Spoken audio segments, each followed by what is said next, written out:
everyone, it's Titally. Welcome or welcome back to my channel. I currently look like a little boy. I don't know. I'm sure you've read by today's title. By the title, I don't know what I'm saying.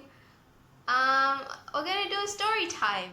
Before we get started, please don't forget to subscribe and click the bell icon to get notified every time I post a new video. And without further ado, let's get into the video. What am I doing? Woo! Woo! So anyway, this whole thing happened during a photo shoot. I was at the studio with my photographer friends. I don't know if I should say their names. We were supposed to do this photo shoot for this brand. I mean, I don't even know if I can say it was a brand, but like they have clothes, they have t-shirts and some hoodies that they designed and they wanted to advertise. So we were asked to come in. It was me and this other girl, so there were two of us, okay? And we were asked to just wear the clothes and take pictures in them. And I was like, okay, cool. So I go there, right? And we're taking pictures inside. But like I took my phone and I left it on the table because I was sitting there close to it. So in my head, it didn't matter whether or not I did that or not because I was used to doing that anyway, because I used to spend a lot of time there because the photographers were my friends and we would basically just hang out all the time and shoot just for fun and try different concepts, you know, practice and stuff like that. Okay, you know, it's a safe place. I trust the people, and so I just leave my phone there because it's like a normal thing, right? So that day, these three guys show up. One of them is actually the owner of the shop place, the store, and he's the one who has like the clothes and stuff. So he comes with his two friends. They're like, okay, we're just gonna hang around and wait for the shoot to get over so we can take the clothes and leave. So we're like, okay, cool. So they go into the other room and there was like this whole setup there where the guys used to go and play video games and stuff. So they went in there to play video games. So like me and this other girl, we take the clothes, we go change, and then we start taking pictures. And while we're doing this, we looked outside and you know the sun was setting and it looked really nice. So we're like, okay, let's go outside and take some pictures. You know, just a different, you know, a change of scenery, right? So we basically just all go outside. So it was me, the other girl, and two guys that were the ones taking the pictures. So the four of us are outside, we're taking pictures, and these three guys are left in the studio playing their video games. So we go outside, right? And we're taking pictures, the sun sets, and it's starting to get a bit dark. So we go back inside, right? I'm looking for my phone because I wanted to call my mom and tell her that I was on my way home. And I can't find my phone. It's not on the table, it's not in my bag, it's literally nowhere to be seen, okay? And I start panicking. I'm like, what the heck is going on? My friend, whose phone was also on the table, is like, okay, my phone is gone too, what is going on? And I'm like panicking because I can't go home without my phone because I would have gotten into so much trouble. And my other friend, one of the other photographers, he's like, okay, let's just try and call it. So he takes his phone and he tries calling. So initially my phone actually rang. So the first time we called it, the phone actually rang, and then we tried it a few more times and it was not ringing anymore. It was saying that this line is busy or this phone is currently switched off, something like that. So at this point I'm like panicking, and it's not like I had even forgotten that I had to be going home now because it was getting late, and I was literally freaking out so much. So these three guys that are they are still in that room and they hear the commotion outside and they come out and they're like, okay, what's going on? And we're like, my phone and the other guy's phone are missing. they start acting so shady.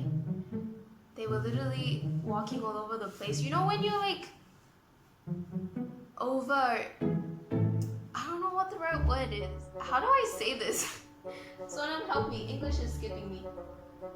You know when you act too suspicious because you're trying to not look suspicious? English is hard. So they start to act really suspicious. And let me not say suspicious, but the way they were acting, it made it seem like they were hiding something. And I'm not trying to point fingers, but you know, if the shoe fits, then wear it. One thing that I have to consider, something that's very important, okay? These three guys, when they came out, they were acting so sketchy. They were touching everything. They were like checking the locks, the door. They were literally acting so weird. And I didn't understand what was going on because in my mind, nothing was even registering. I didn't even look at my surrounding because all I could think of was my mom is going to kill me. This table.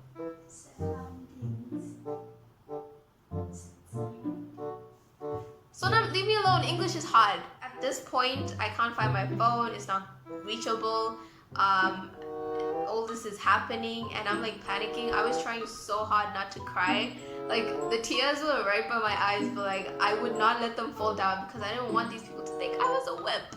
Eventually we're like, okay, so since this is a whole situation, let's go to the police station and report this, because on this table, by the way, on the table that I had left my phone on, there were 3 phones. 2 iPhone 5s and my iPhone 7, okay? And then there was a laptop and there was a PC.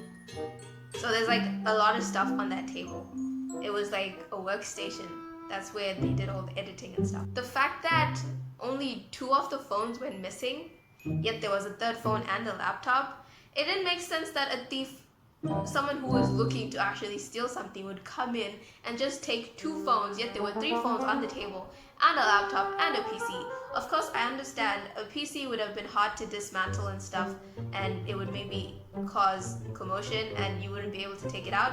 But like a PC, I mean, a laptop and phones, it's like if you were actually a thief and you were looking to steal, you would have taken all that shit, all that stuff.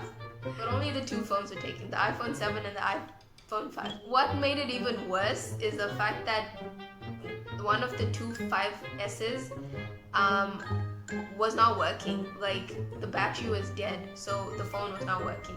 So now, another thing, if it was a proper thief, they wouldn't have just left that phone, you know? They would have taken all of them. They wouldn't have had time to check if each phone was working. They would have just taken it all. And these 3 guys come out and they're like talking and they're checking everything. They're like, oh, how come this wasn't taken? How come this and that? It could have just been some street kids that came in. We didn't hear what was going on because we were playing games. And I'm like, bruh.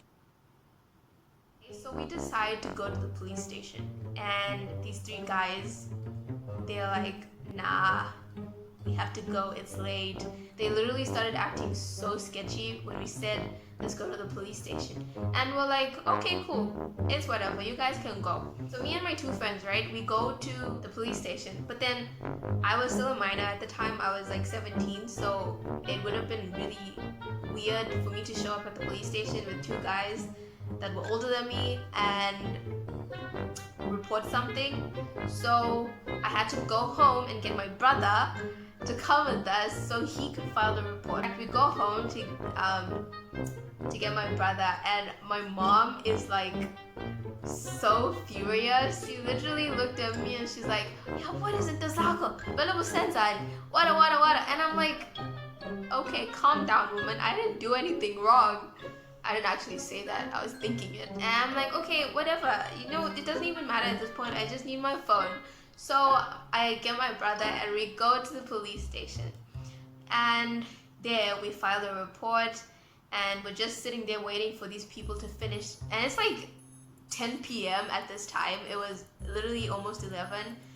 That night I went home and I was so stressed out. I'm like, this phone, because it was literally just after the iPhone 7s had come out, so it was still new and it was expensive. It was this whole thing. I was so stressed out. Then I get home and I cried. I'm like, yo, I lost my phone. This has never happened to me ever before. Fast forward to like a few days later, my brother gets a call from this person who works in, like, he has a shop where he repairs and resells phones. He's like, so I found this phone and I was going to break it up for parts, but I saw this. Apparently he saw like my information on it. I don't know how that happened, but he saw my information and he saw my emergency contacts, and he apparently called my brother from there. And I'm like, okay, but why would you be so nice and do this, right? So I'm like genuinely so happy. I'm like, oh my god, this guy is so nice. But this nigga literally looks at us and he's like, listen, I want my money back because I bought this phone from these kids and I used my own money from my own pocket to get this phone so I could give it back to you. And I'm like, I mean, like, no one asked you to do that though. No one asked you. You could have just taken it. You didn't even have to call us. Why would you go through all the trouble of buying a phone from street kids and, you know, call the owner of the phone when you could have just, you know, broken it apart and used the parts that were in it? Could have used the battery, could have used the screen, or whatever it is that these phone people do, okay? Because literally when he called us, he said that he could have done all this stuff, but he chose to give me my phone back. And this was his argument the entire time. And he's like making it such a big deal. He's like, I need my money back. If you can't give me my money, then I'm not gonna give you back your phone and stuff like that. And I'm like, well, listen, you're an accessory to a crime. So if you want us to get the police involved, then we will. And he's like, no, don't get the police involved. Don't do that. Just give me my money and we can all have this sorted out. And I'm like, I'm not gonna pay for something that you stole and is rightfully mine. You know what I mean? And this guy would not quit. He's like, I need my money, what. And I'm like, you know what? This is easy. Let's just go to the police station and just sort it out. So brother and I end up going to the station by ourselves to get the police officer person who was in charge of the case. She comes with us to the place and she's talking to this guy, and he's like, I was just being a good person and I was gonna give the phone back and stuff. And I'm like, okay, but really bro, you really expect us to believe that? So this guy's story was that these street kids came to him and sold him the phone. They had both the phones, but they refused to sell him both the phones because he only had this certain amount of money. I think it was $60 or something. And he's like, that's the only amount of money I had, and they wouldn't let me take both phones for that amount of money. So I just took the 7 because it was of more value, right? And I'm like, okay, but let's be honest. If it was really street kids who were doing this, they wouldn't have cared how much money was being given to them or was whatever is going on. They would have just taken whatever amount they could get. You know, they wouldn't have been, I don't want to be offensive, but like clever enough to be like, okay, well, this is worth this much, or this is worth this much, so your money is not enough. They would have just given him both. If street kids were the ones who actually took the phone, they wouldn't have negotiated prices. They would have just taken whatever amount he was willing to give them and given both the phones, right? I'm pretty sure they wouldn't have negotiated because they needed money for food, which is why they steal in the first place. You're being so, that is not nice. Don't say that. Anyway, it became this huge issue. He had to come and give his statement, and I gave my statement, and the phone was taken away from him, and it was taken in by the people there. And at the end, they told him that, okay, it's either you give us this phone or you will be arrested because this is literally stolen goods and it's a crime. And he was like, okay, no, I don't want to get arrested and stuff like that. And like, he was so mad at me and my brother for taking him to the station. So anyway, I got my phone back. I didn't have to pay for it. I never thought that it would actually happen. So I was really shocked when we actually got that call, and I was so relieved. I was over the moon. I was so happy. Not to mention, these three guys that were with us on the day that the phone was stolen, one of them has, what is that thing called? A record. One of the guys has a record for stuff like this. I didn't want to point fingers at first, but like I got to thinking, and me and my friend of mine, the friend of mine whose phone was also stolen, we were thinking about it. He actually mentioned it, and he's like, you know, this person has a record, and I'm not trying to point fingers or anything, but my money's on him. And I'm like, so after everything that's gone on, that has gone on. English is hard. How do you expect me to not think that they had something to do with this? But anyway, even if they did have something to do, I got my phone back at the end of the day. Even if it had this whole drama going on, I mean, it was a good ending. That is the story of how my phone got stolen and was sold back to me. If you guys enjoyed this video, please give it a thumbs up. Don't forget to subscribe. Leave a comment down below what you think. Do you think that these three guys are the ones who actually did it, or it was the apparent street kids or whatever? This little boy is out. Peace.